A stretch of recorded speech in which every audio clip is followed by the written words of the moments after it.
இந்த மார்க்கெட்டை அனலைஸ் பண்றதுக்கு நிறைய மெத்தட்ஸ் இருக்கு. அதுல technical analysis, fundamental analysis, sentimental analysis, இந்த மாதிரியான நிறைய அனலைசிஸ் இருக்கு. நம்ம இந்த வீடியோல ஃபண்டமெண்டல் அனலைசிஸை பத்தி பார்க்க போறோம். ஸோ ஃபண்டமெண்டல் அனலைசிஸ்னா என்ன, அதை எப்படி யூஸ் பண்றது, அதை யூஸ் பண்ணி எப்படி ப்ராஃபிட் ஜென்ரேட் பண்றது அப்படின்றத பத்தி நம்ம இந்த வீடியோல ஃபுல்லா பார்க்க போறோம். ஸோ அது இல்லாம ஃபண்டமெண்டல் அனலைசிஸ்க்கு ஹெல்ப்ஃபுல்லா இருக்கக்கூடிய ஒரு இண்டிகேட்டரையும் நம்ம வந்து ஃப்ரீயா கொடுக்க போறோம். ஸோ அந்த இண்டிகேட்டரை ஃப்ரீயா வேணும் அப்படின்னு நினைக்கிறவங்க என்ன பண்ணணும் அப்படின்றதையும் நம்ம இந்த வீடியோல எக்ஸ்பிளைன் பண்ண போறோம். ஸோ வீடியோவை ஸ்கிப் பண்ணாம கடைசி வரைக்கும் பாருங்க. ஸோ நம்மளுடைய சேனல்ல தொடர்ந்து இந்த மாதிரி technical analysis, fundamental analysis, robo trading, copy trading, இந்த மாதிரி ட்ரேடிங்ல எல்லா டாபிக்கையும் வந்து நம்ம கவர் பண்ணி வீடியோஸ் போட்டுக்கிட்டே இருக்கிறோம். ஸோ தொடர்ந்து tutorial videos, trading tutorial videos தொடர்ந்து நம்மளுடைய சேனல்ல வந்துகிட்டே இருக்கு. ஸோ நம்மளுடைய வீடியோஸை மிஸ் பண்ணாம பார்க்கணும்னு நினைச்சீங்க அப்படின்னா நம்மளுடைய சேனலை இப்பவே சப்ஸ்கிரைப் பண்ணிக்கோங்க. ஸோ நம்மளுடைய சேனல் சப்ஸ்கிரைபருக்காக ஸ்பெஷலா free indicators, free trading books, அதுவும் தமிழ்ல, ஸோ இந்த மாதிரி தொடர்ந்து நம்ம சப்ஸ்கிரைபர்ஸ்க்காக நிறைய பண்ணிட்டு இருக்கோம். ஸோ சப்போர்ட் பண்ணுங்க, சப்ஸ்கிரைப் பண்ணுங்க, தொடர்ந்து நம்மளுடைய சேனலோட வீடியோஸை பாருங்க. கண்டிப்பா நீங்களும் ட்ரேடிங்ல ஒரு ப்ரொஃபஷனல் ட்ரேடரா வர முடியும். ஸோ நம்மகிட்ட ரோபோ ட்ரேடிங், காப்பி ட்ரேடிங், அது இல்லாம 1-to-1 கோச்சிங், ஸோ இது எல்லாமே இருக்கு. இந்த சர்வீஸ் வேணும்னு நினைக்கிறவங்களும் இந்த வாட்ஸ்அப்ல கான்டாக்ட் பண்ணலாம். ஸோ வாங்க வீடியோக்குள்ள போலாம்.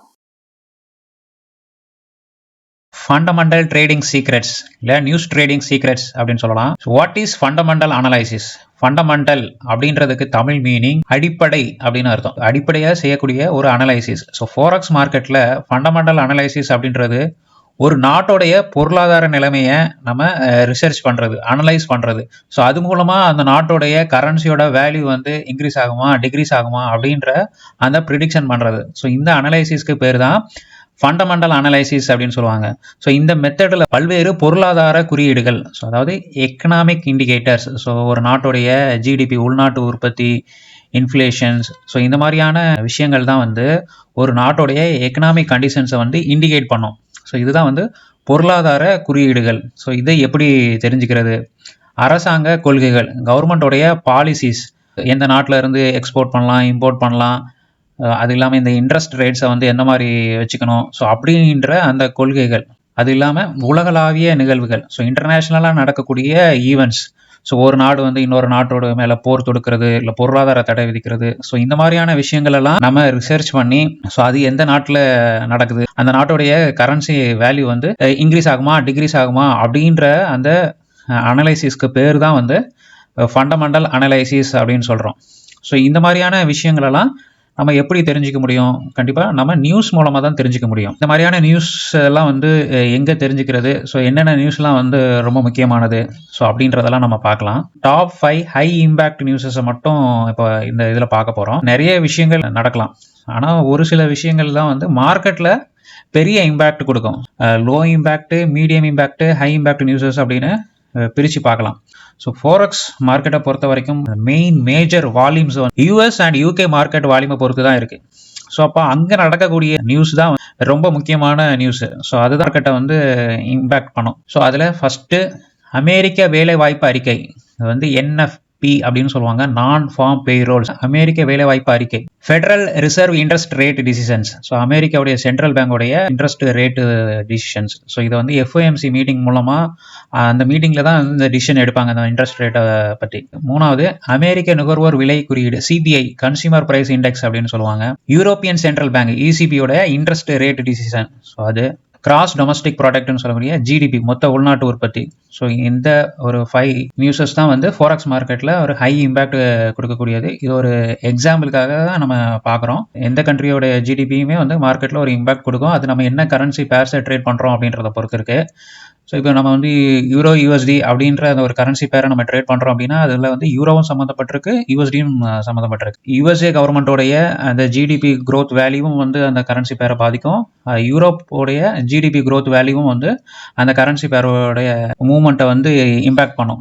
ஸோ அப்போ இந்த ரெண்டையுமே நம்ம கன்சிடர் பண்ணிக்கணும். ஸோ நான் ஃபார்ம் பேரோல்ஸ் அப்படின்றது அமெரிக்க வேலைவாய்ப்பு அறிக்கை. ஒவ்வொரு மாதமும் இந்த அறிக்கையாக வெளியிடுவாங்க. அமெரிக்காவில் வந்து இந்த அளவுக்கு வேலைவாய்ப்பு இருக்குது, இந்த அளவுக்கு வேலைவாய்ப்பு இன்க்ரீஸ் ஆயிருக்கு. ஸோ அந்த அறிக்கை மூலமாக மார்க்கெட்டில் ஒரு இம்பேக்ட் நடக்கும். ஸோ இது வந்து பியூரோ ஆஃப் லேபர் ஸ்டாட்டிஸ்டிக்ஸ் அதோடைய அறிக்கையை வந்து வெளியிடுவாங்க. ஸோ அந்த அறிக்கை வெளியிடுறப்ப ஃபோரெக்ஸ் மார்க்கெட்டில் ஒரு பெரிய இம்பேக்ட், பெரிய ஒரு மூவ்மெண்ட்டை நம்ம பார்க்க முடியும். NFP அப்படின்னா என்ன? ஸோ அங்கே வந்து என்னென்ன விஷயங்கள்லாம் வந்து வெளியில் வருது, அது NFP வந்து என்ன சொல்லுது அப்படின்னா, அமெரிக்காவில் விவசாயம் இல்லாமல் மற்ற இண்டஸ்ட்ரீஸில் புதிய வேலைவாய்ப்புகள் எவ்வளவு புதிய வேலைவாய்ப்பு உருவாகி இருக்கு, வேலையின்மையின் விகிதம் அதாவது அன்எம்ப்ளாய்மெண்டோடைய ரேட் பெர்சன்டேஜ் வந்து எவ்வளவு இருக்கு, எம்ப்ளாய்மெண்டோடைய வளர்ச்சி விகிதம் வந்து எந்த அளவுக்கு இருக்கு அப்படின்றது. ஸோ என்எஃப்பி ஏன் முக்கியமானது, பொருளாதார ஆரோக்கியத்தின் அளவுகள், பொருளாதாரம் எந்த அளவுக்கு ஆரோக்கியமா இருக்கு அப்படின்றது இந்த என்எஃப்பியோட டேட்டா மூலமா நம்ம தெரிஞ்சுக்க முடியும். அந்த நாட்டோடைய சென்ட்ரல் பேங்க் டிசிஷனை வந்து பாதிக்குது. ஸோ அவங்களோட இன்ட்ரெஸ்ட் ரேட்டை கூட்டணுமா குறைக்கணுமா அப்படின்றது இந்த வேலைவாய்ப்பு, ஒரு நாட்டுடைய வேலைவாய்ப்பை வச்சு தான்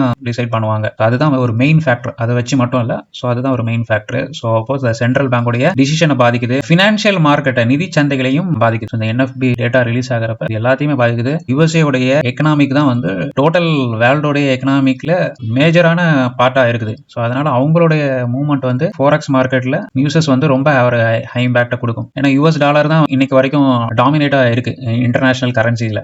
federal reserve interest rate decision. Federal reserve அப்படின்றது அமெரிக்காவுடைய சென்ட்ரல் பேங்க். இந்த பேங்க் தான் வந்து அமெரிக்காவுடைய பொருளாதாரத்தை ஸ்டாண்டர்டா வச்சுக்கிறதுக்கு, இன்ஃபிளேஷன் பணவீக்கத்தை கட்டுப்படுத்துறதுக்கு, ஸோ இதுக்கான நடவடிக்கை எல்லாம் எடுக்கும். ஸோ இதுல முக்கியமான ஒன்று தான் இன்ட்ரெஸ்ட் ரேட்டை நிர்ணயிக்கிறது. ஸோ இந்த இன்ட்ரெஸ்ட் ரேட்டை வந்து எஃப்ஓஎம்சி கூட்டத்தில், அதாவது ஃபெடரல் ஓபன் மார்க்கெட் கமிட்டி, அவங்களுடைய மீட்டிங்ல தான் வந்து இந்த வட்டி விகிதத்தை வந்து நிர்ணயிப்பாங்க. ஸோ இந்த மீட்டிங் வருஷத்துக்கு 8 முறை கூடி அவங்க வந்து இந்த டிசிஷனை எடுப்பாங்க. கூட்டத்தில் எடுக்கக்கூடிய முடிவு வந்து யூஎஸ் மார்க்கெட்டை மட்டும் இல்லாம உலகளாவிய, அதாவது இன்டர்நேஷனல் பினான்சியல் மார்க்கெட்டை பெருசா பாதிக்கும். ஸோ அதுக்கு அடுத்து நுகர்வோர் விலை குறியீடு அப்படின்னு சொல்லக்கூடிய கன்சியூமர் பிரைஸ் இண்டெக்ஸ், அமெரிக்காவுடைய சிபிஐ வந்து ரொம்ப பெரிய இம்பாக்டை வந்து ஃபாரெக்ஸ் மார்க்கெட்ல கொடுக்கும். ஸோ இந்த சிபிஐ அப்படின்றது அமெரிக்காவில் வாழக்கூடிய ஒரு சராசரி நுகர்வோர் வாங்கும் பொருள், அவங்களுடைய சேவை, அவங்க என்னென்ன சேவைலாம் யூஸ் பண்றாங்களோ அதுல அந்த பிரைஸ்ல ஏற்படக்கூடிய சேஞ்சஸ், ஸோ அதை அளவிடக்கூடிய ஒரு எக்கனாமிக் இண்டிகேட்டர், பொருளாதார குறியீடு. இது பணவீக்கத்தின் மிக முக்கியமான அளவுகோலாக கருதப்படுகிறது. சிபிஐ வந்து எப்படி கால்குலேட் பண்றாங்க, ஒரு சராசரி நுகர்வோர் வந்து அவர் வாங்கக்கூடிய பொருட்கள், அவங்க என்னென்ன சர்வீஸ் யூஸ் பண்றாங்க அதெல்லாம் வந்து ஒரு பேஸ்கெட்ல வச்சுட்டு, ஸோ அதில் அந்த பேஸ்கெட்ல என்னெல்லாம் வச்சிருப்பாங்கன்னா சாப்பாடு, வீட்டு வாடகை, போக்குவரத்து, மருத்துவ செலவு, ஸோ இது எல்லாத்தையும் ஒரு பேஸ்கெட்ல வச்சு அதுக்கு எவ்வளோ செலவாகுது, ஸோ அந்த செலவு வந்து ஒரு வருஷத்துல இருந்து அடுத்த வருஷம் ஆகிறப்ப எவ்வளவு கூடி இருக்கு குறைஞ்சிருக்கு, ஸோ அந்த சேஞ்சஸை வந்து கால்குலேட் பண்றது. ஃபார் எக்ஸாம்பிள் வந்து நம்ம வந்து ஒரு 2010 காமன் மேனோடைய செலவு, ஃபுட்டு, ரெண்டலு, டிரான்ஸ்போர்ட், மெடிக்கல் இதெல்லாம் சேர்த்து ஒரு அப்ராக்சிமேட்டா ஒரு 10,000 ஆயிருக்கு அப்படின்னா 2024 12,000 ஆகுது அப்படின்னா, ஸோ இன்ஃபிளேஷன் எவ்வளோ ஆயிருக்கு, அதாவது சிபிஐ வந்து 20% வந்து இதாயிருக்கு அப்படின்னு சொல்லி கால்குலேட் பண்ணுவாங்க. ஸோ நெக்ஸ்ட் வந்து European central bank interest rate decision. So European central bank ஷார்ட்டா ECBன்னு சொல்லுவாங்க. ஸோ அவங்களுடைய இன்ட்ரெஸ்ட் ரேட் டிசிஷனுமே வந்து ஃபாரெக்ஸ் மார்க்கெட்ல இம்பாக்ட் கொடுக்கும். ஸோ ஐரோப்பிய மத்திய வங்கின்னு சொல்லுவாங்க, யூரோப்பியன் சென்ட்ரல் பேங்க். ஸோ இது வந்து யூரோ கரன்சிஸ் யூஸ் பண்ணக்கூடிய யூரோப் யூனியனுடைய பொருளாதாரத்தை நிலையா வச்சிருக்கிறதுக்கும், அவங்களுடைய பண வீதத்தை கட்டுப்படுத்துறதுக்கும் ஸோ பல்வேறு நடவடிக்கைகளை எடுக்கும். அதுல முக்கியமான ஒன்று தான் வட்டி வீதத்தை நிர்ணயித்தல். ஸோ அவங்களுடைய இன்ட்ரெஸ்ட் ரேட் டிசிஷன் எடுத்து பண்றது. அவங்க இன்ட்ரெஸ்ட் ரேட்டை ஏன் சேஞ்ச் பண்றாங்க, பண வீக்கத்தை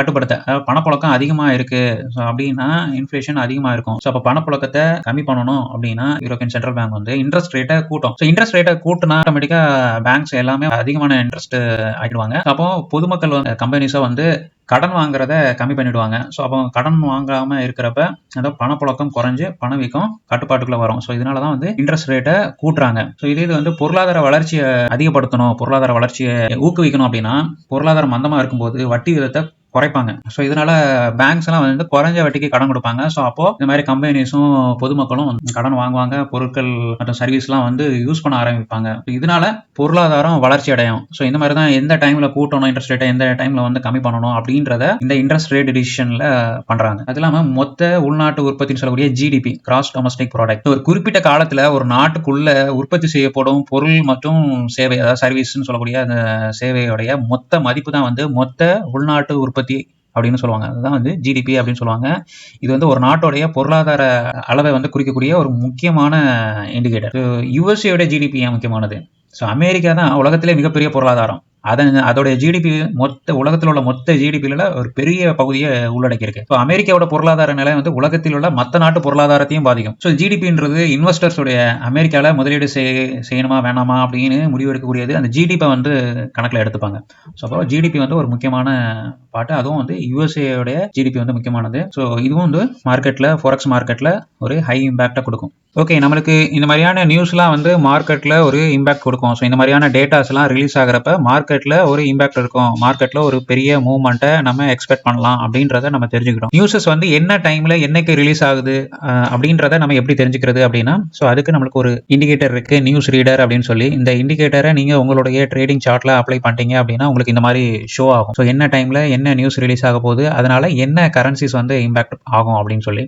ஸோ இப்போ நம்மளுக்கு வந்து கரண்ட்ல ஜிபிபி, கிரேட் பிரிட்டன் பவுண்டோடைய அந்த கரன்சியோடைய ஒரு நியூஸ் வந்து ரிலீஸ் ஆக போகுது. அது ரிலீஸ் ஆகிறதுக்கு இன்னும் 6 மணி நேரம் 48 நிமிஷம் இருக்கு. ஸோ அப்படின்றது நம்மளுக்கு இந்த இண்டிகேட்டர் ஷோ பண்ணுது. ஸோ இதுல கிரே கலர்ல தெரியக்கூடியது எல்லாம் வந்து லோ இம்பாக்ட் நியூஸும், எல்லோ கலர்ல தெரியுது அப்படின்னா அது வந்து மீடியம் இம்பாக்ட், ரெட் கலர்ல வந்துச்சு அப்படின்னா அது வந்து ஹை இம்பாக்ட் நியூஸ். ஸோ அது இல்லாமல் இங்கே சார்ட்லயும் வந்து நீங்க ஒரு லைன் வந்துடும். ஸோ அந்த லைன்ல வந்து ஃபார்ம் ஆகக்கூடிய கேண்டல்ல வந்து ஒரு பெரிய மூவ்மெண்ட்டை நீங்க எக்ஸ்பெக்ட் பண்ணலாம். ஸோ இந்த மாதிரி இந்த இண்டிகேட்டர் யூஸ் பண்ணி நீங்க பண்ணிக்க முடியும். இந்த இண்டிகேட்டர் வேணும்னு நினைக்கிறவங்க கீழே நியூஸ் ரீடர் இண்டிகேட்டர் அப்படின்னு சொல்லி ஒரு கமெண்ட் பண்ணிட்டு என்ன வாட்ஸ்அப்ல கான்டாக்ட் பண்ணுங்க. நான் உங்களுக்கு இந்த இண்டிகேட்டரை நான் ஃப்ரீயாவே கொடுக்குறேன். ஸோ இதுல பார்க்கலாம் வேல்யூ, ஒவ்வொரு நியூஸ்க்கு ரைட் சைட்லயும் வந்து ஃபோர்காஸ்ட், ப்ரீவியஸ் அப்படின்னு சொல்லி 2 வேல்யூ இருக்கு. ஸோ இந்த வேல்யூக்கு அப்புறம் இந்த ஆக்சுவல் அப்படின்னு சொல்லி இன்னொரு வேல்யூ வரும். அந்த நியூஸ் ரிலீஸ் ஆகிற அந்த டைம்ல வரும். ப்ரீவியஸ் அப்படின்றது இதுக்கு முன்னாடி அந்த டேட்டா ரிலீஸ் ஆகிறப்ப அதோட வேல்யூ. ஃபோர்காஸ்ட் அப்படின்றது எக்ஸ்பெக்டட் வேல்யூ. ஆக்சுவல்ன்றது அந்த டேட்டா ரிலீஸ் ஆகிறப்ப கிடைக்கக்கூடிய ரியல் டேட்டா வேல்யூ. ஓகே, இந்த மாதிரி நீங்க உங்களுடைய ட்ரேடிங் டெர்மினலையும் இந்த இண்டிகேட்டர் இன்ஸ்டால் பண்ணிக்கலாம். ஸோ அது இல்லாம இந்த எக்கனாமிக் கேலண்டர்ஸ் வந்து ப்ரொவைட் பண்ணக்கூடிய நிறைய வெப்சைட்ஸ் இருக்கு. ஸோ அதில் ஒன் ஆஃப் த இது வந்து Forex Factory. ஸோ இது மாதிரி investing.com, IFX Work, baby pips, இந்த மாதிரி நிறைய வெப்சைட்ஸ் வந்து எக்கனாமிக் கேலண்டர்ஸ் வந்து ப்ரொவைட் பண்ணுறாங்க. ஸோ நம்ம சார்ட்டில் பார்த்த அந்த ஜிபிபி இது வந்து இங்கேயும் இருக்குது. ஸோ இதெல்லாம் வந்து முடிஞ்சு போன நியூஸ். நீங்கள் மேலே பார்க்குற இதெல்லாம் வந்து ஒரு ஹைட் பண்ண மாதிரி இருக்கு இல்லையா. ஸோ இதெல்லாம் வந்து முடிஞ்சது. ஸோ நெக்ஸ்ட் வந்து இந்த ஜிபிபி நியூஸ் தான். ட்ரேடிங் டெர்மினலில் ஸோ அப்கமிங் நியூஸஸ் மட்டும் ஷோ ஆகிற மாதிரி நம்ம பண்ணியிருக்கோம். Forex Factoryல இன்னைக்கு என்னென்ன நியூஸ்லாம் இருக்குது, இது வரைக்கும் இந்த நியூஸ் வரைக்கும் முடிஞ்சிருச்சு. ஸோ இதுக்கப்புறம் வரக்கூடிய நியூஸஸ் எல்லாமே இருக்குது. க்ரூட் ஆயில் இன்வென்டரிஸ், ஸோ அது வந்து ஒரு 11:30 PM இருக்குது. ஸோ இந்த நியூஸ், இந்த டேட்டா ரிலீஸ் ஆகிறப்ப க்ரூட் ஆயிலில் பெரிய மூவ்மெண்ட் இல்லை, ஒரு மீடியம் மூவ்மெண்ட். ஏன்னா இது வந்து மீடியம் இம்பாக்ட் நியூஸ் தான். இதே இது ரெட் கலரில் இருந்துச்சு அப்படின்னா ஹை இம்பாக்ட் நியூஸ். ஸோ நீங்கள் இங்கே வந்து ஃபில்டர் பண்ணியும் பார்த்துக்க முடியும், என்னென்ன இதை மட்டும் பார்க்கணும் அப்படின்னு சொல்லிட்டு. ஹை இம்பாக்டையும் மீடியம் இம்பாக்டை மட்டும் பார்க்கணும் அப்படின்னா மற்றதெல்லாம் அன்செக் பண்ணிட்டு அப்ளை ஃபில்டர் அப்படின்னு கொடுத்துட்டீங்க அப்படின்னா உங்களுக்கு அந்த மீடியம் இம்பாக்டும் ஹை இம்பாக்ட் மட்டும் தான் தெரியும். ஸோ இன்னைக்கு வந்து ஹை இம்பாக்ட் நியூஸ் எதுவும் இல்லாததுனால மீடியம் இம்பாக்ட் மட்டும் காட்டுது. ஸோ நீங்கள் இங்கே போயிட்டு நீங்கள் ப்ரீவியஸ் டேஸ்க்குள்ள இதையும் கூட நீங்கள் இங்கே பார்த்துக்க முடியும். இங்கே டேட்டை சூஸ் பண்ணி என்ன டேட்டில் பார்க்கணுன்றதையும் பார்த்துக்கலாம். இல்லை இந்த லெஃப்ட் சைடு ஆரோவை கிளிக் பண்ணி நேற்றுடையது அதுக்கு பின்னாடி முன்னாடின்னு பார்த்துக்க முடியும். ஸோ நேற்று வந்து ஒரே ஒரு ஹை இம்பாக்ட் நியூஸஸ் இருந்திருக்கு. ஸோ நம்ம ஃபில்டர் இல்லாமல் எல்லாத்தையும் பார்க்கணும்னு நினச்சோம் அப்படின்னா ஸோ எல்லாத்தையுமே எல்லா பாக்ஸையும் செக் பண்ணிவிட்டு அப்ளை ஃபில்டர் அப்படின்னு கொடுத்துருங்க. அப்கமிங் டேஸில் என்னென்ன இருக்குது அப்படின்றதையும் நம்ம பார்த்துக்கலாம். ஸோ நம்மளுக்கு இந்த கிறிஸ்மஸ் நியூ இயர் ஹாலிடேஸில் பெருசாக மார்க்கெட்டில் எதுவும் ஈவெண்ட்ஸ்லாம் இருக்காது. எல்லாமே வந்து மார்க்கெட் ஹாலிடேஸ் தான். ஸோ யூஎஸ் யூகே பொறுத்த வரைக்கும் கிறிஸ்மஸ் நியூ இயர் செலிப்ரேஷன்ஸ் போயிட்டுருக்கும். பெருசாக எதுவும் இருக்காது. ஸோ ஜனவரி 1 பார்த்தீங்க அப்படின்னா எல்லா பேங்க்ஸுமே ஹாலிடே. ஜனவரி 2 ஹாலிடேஸ் இருக்கும். அதுக்கப்புறம் தான் வந்து மார்க்கெட்டில் அடுத்தடுத்த இது வரும். எல்லோ கலர் வந்து லோ இம்பாக்ட், ஆரஞ்சு கலர் வந்து மீடியம் இம்பாக்ட், ரெட் கலர் வந்து ஹை இம்பாக்ட். இந்த மாதிரி எக்கனாமிக் கேலண்டர்ஸை பார்த்து என்ன டைமில் வந்து நியூஸ் ரிலீஸ் ஆக போகுது. ஸோ இங்கே வந்து சில பேருக்கு டைம் வந்து தப்பாக இருக்கலாம். தப்பா இருந்துச்சு அப்படின்னா அந்த டைம் மேல, அதாவது நம்மளுடைய டைம், இந்தியன் டைம் வந்து கரெக்டா இருக்கணும். அந்த டைம் தப்பா இருந்துச்சு அப்படின்னா இந்த டைம்க்கு மேல கிளிக் பண்ணிக்கோங்க. கிளிக் பண்ணதுக்கு அப்புறம் இந்த மாதிரி ஓப்பன் ஆகும். ஸோ இதில் இந்த ட்ராப் மெனு கிளிக் பண்ணி கரெக்டாக நம்மளுடைய GMT + 5:30 சென்னை, கொல்கத்தா, மும்பை, நியூ டெல்லி அப்படின்ற இதை சூஸ் பண்ணிக்கோங்க. பண்ணிவிட்டு சேவ் செட்டிங்ஸ் அப்படின்றத கொடுத்தீங்க அப்படின்னா நம்மளுடைய டைம் கரெக்டாக சேஞ்ச் ஆகிடும். ஸோ அப்போ நம்மளுடைய டைமுக்கு ஈவினிங் 7 o'clock நியூஸஸ் இருக்குது. ஸோ நைட் 11:30 வந்து க்ரூட் ஆயிலுக்கு ஒரு நியூஸ் இருக்குது. ஸோ இந்த மாதிரி நம்ம என்ன டைமில் நியூஸ் இருக்குது, ஸோ அது மூலமாக என்ன கரன்சிஸ் வந்து இம்பாக்ட் ஆகும் அப்படின்றத தெரிஞ்சுக்கலாம். ஓகே, இங்கே previous value, forecast value, actual value 3 value இருக்குது. ப்ரீவியஸ்ன்றது ஏற்கனவே இதுக்கு முன்னாடி இந்த நியூஸ் ரிலீஸ் ஆகிறப்ப என்ன டேட்டா, என்ன வேல்யூ அப்படின்றது தான் ப்ரீவியஸ் வேல்யூ.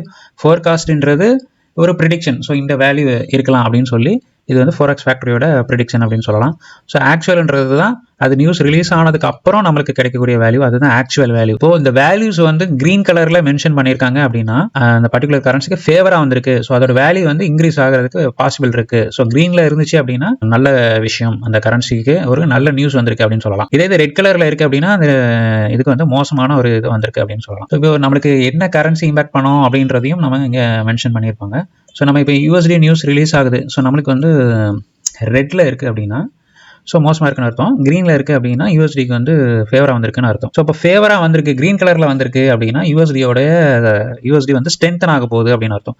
அப்போ நம்ம ஒரு எக்ஸாம்பிளுக்கு யூரோ யூஎஸ்டியே ட்ரேட் பண்ணுறோம் அப்படின்னா யூரோ யூஎஸ்டி என்ன ஆகும், யூஎஸ்டிக்கு ஃபேவராக யூஎஸ்டி ஸ்ட்ரென்தன் ஆகிற மாதிரி ஒரு நியூஸ் ரிலீஸ் ஆகிருக்கு அப்படின்னா யூரோ யூஎஸ்டி அப் ஆகுமா டவுன் ஆகுமா? ஸோ இது நிறைய பேருக்கு ஒரு கன்ஃபியூஷன் இருக்குது. யூஎஸ்டியோட வேல்யூ இன்க்ரீஸ் ஆகுது அப்படின்னா யூரோவுடைய வேல்யூ டிக்ரீஸ் ஆகுது, அதாவது யூரோவை விட பெட்டரா யூஎஸ்டி ஸ்ட்ரென்தன் ஆகுது அப்படின்ற பட்சத்தில் யூரோ யூஎஸ்டி கரன்சி பேர் வந்து அதோட வேல்யூ வந்து டிக்ரீஸ் ஆகும். யூஎஸ்டி ஸ்ட்ராங் ஆகுது அப்படின்னா யூரோ வந்து டவுன் ஆகும். ஸோ அப்போ யூரோ யூஎஸ்டியோட எக்ஸ்சேஞ்ச் பிரைஸ் வேல்யூ வந்து டவுன் ஆகும், யூரோ யூஎஸ்டி கீழ் நோக்கி போகும். ஸோ இதையும் தெரிஞ்சுக்கணும். ஸோ ஆனால் நம்ம வெறுமனே இங்கே தெரியக்கூடிய வேல்யூஸை வச்சு க்ரீனா ரெட்டான்றதை பார்த்து நம்ம ட்ரேட் பண்ணி ப்ராஃபிட் பண்ணிட முடியாது. அப்படின்னா எல்லாரும் ஈஸியாக ப்ராஃபிட் பண்ணிடலாம். ஏன்னா இந்த அந்த டைமில் பர்டிகுலர் டைமில் ரிலீஸ் ஆகக்கூடிய அந்த ஒரு டேட்டா வச்சு மார்க்கெட் மூவ் ஆகாது. ஏற்கனவே மூவ் ஆன டேட்டா, கரண்ட்டில் மூவ் ஆன டேட்டா, இல்லை அதுக்கப்புறம் வரக்கூடிய நியூஸஸ், அதுக்கப்புறம் ரிலீஸ் ஆக போகக்கூடிய டேட்டாஸ், அது இல்லாமல் வேறு சில ரீசன்ஸ், இதெல்லாம் வந்து ஃபண்டமெண்டல் அனலைசிஸை பற்றி நம்ம தெரிஞ்சு அனலைஸ் பண்ணணும் அப்படின்னா பெரிய எஃபர்ட் போடுற மாதிரி இருக்கும். நிறைய ரிசர்ச் அண்ட் அனலைசிஸ் பண்ணி தான் நம்ம வந்து ஒரு கன்க்ளூஷனுக்கு வர முடியும். வெறுமனே இங்கே ரிலீஸ் ஆகக்கூடிய ஒரு நம்பரை வச்சு நம்ம ப்ராஃபிட் பண்ண முடியாது.